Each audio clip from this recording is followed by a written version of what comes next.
Hello, everyone. My name is Key Williams. I'm a junior at Harvard College and an undergraduate researcher under Dr. Shen and Shen Labs, working to spread the awareness of neuroscience and the expanding neuroscience career fields.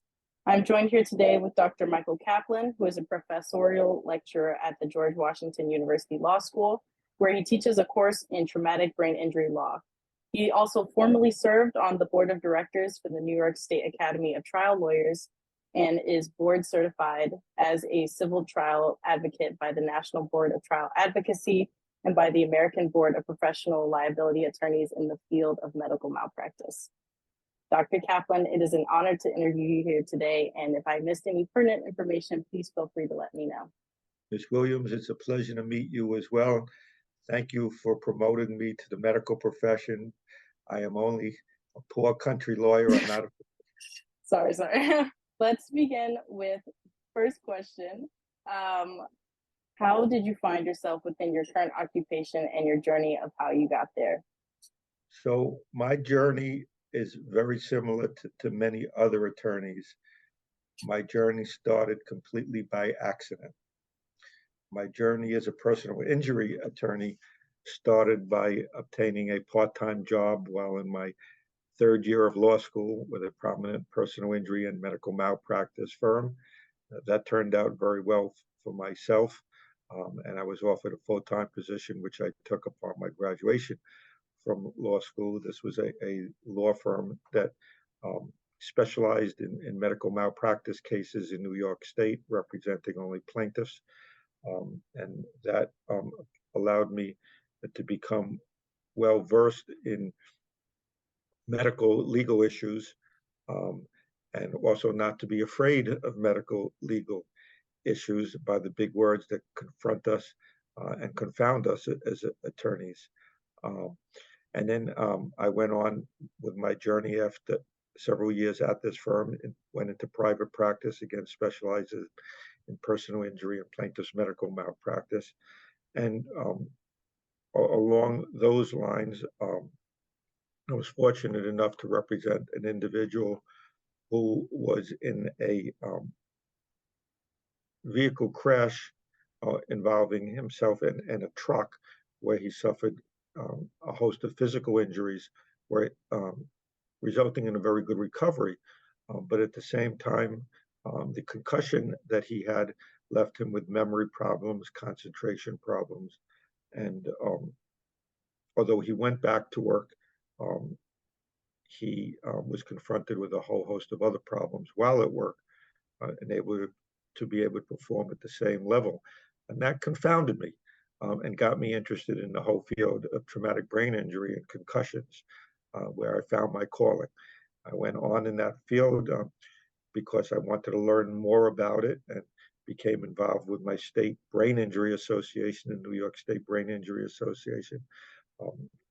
And I was invited to join their board of directors, and I finally was nominated and elected as the president of that association for 9 years.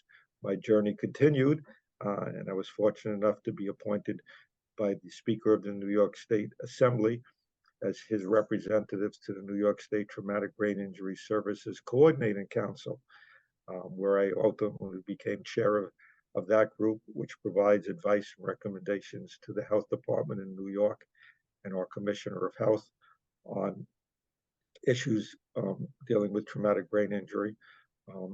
My journey continued in that regard, and I was fortunate enough to become invited to be a professor of law at the George Washington University, where I now teach the only course for the past 10 years on traumatic brain injury law. And so that's the short journey. Okay. That's very inspiring for both me and those watching. And how would you say that the day-to-day life of a neuro law professor looks like?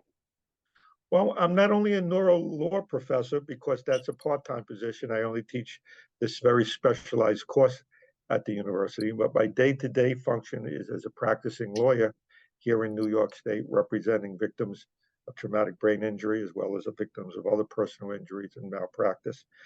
And I could tell you that I'm very fortunate, as I tell my students, because every day I wake up and I enjoy what I do.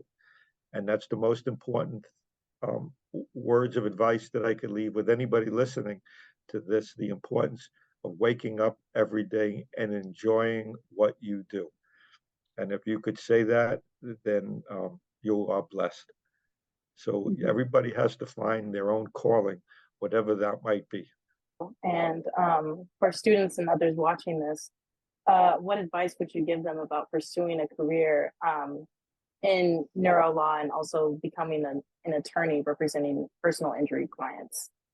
Well, the field of neuro law right now is exploding and expanding because of all the increased attention to brain injuries, specifically brain injuries in the world of sports, brain injuries in the military, and as our population keeps aging, other types of injuries to the brain, such as dementia, Alzheimer's disease. This area is exploding in many different ways. Not only, though, as one would think about it in terms of personal injury litigation, which is obviously a part of this, but there are other components as well for people interested in this area.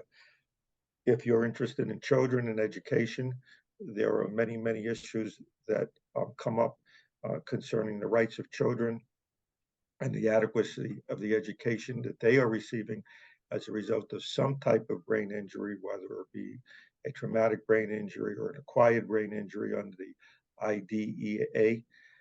There are issues of elderly law and how to protect the assets of our senior citizens. With Medicare, proper planning, Medicaid issues that come up, and trust in the states for children who have an acquired brain injury and their parents are now concerned about how to adequately protect them and their assets when they're no longer with us. There are many ethical issues in this field that are fascinating on how to protect the rights of an individual with a brain injury and at the same time provide them with proper representation. It's very confusing area because at the one time you want to provide proper legal advice and assistance, and at the same time you have to question whether the person on the other end, the client, is able to properly prepare and become your partner in this journey, or whether or not perhaps a guardianship is needed of some kind in order to protect their interests.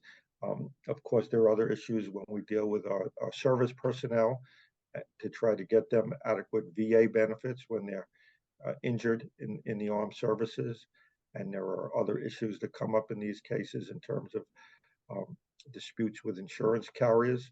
There's also a very new fascinating area emerging dealing with long-term COVID, long COVID, and what is happening to individuals as a result of long COVID and their rights to obtain disability insurance benefits, both under the Social Security Administration as well as from private insurance.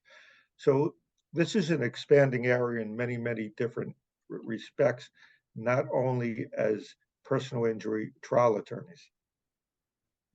Right. Thank you so much for your insightful words.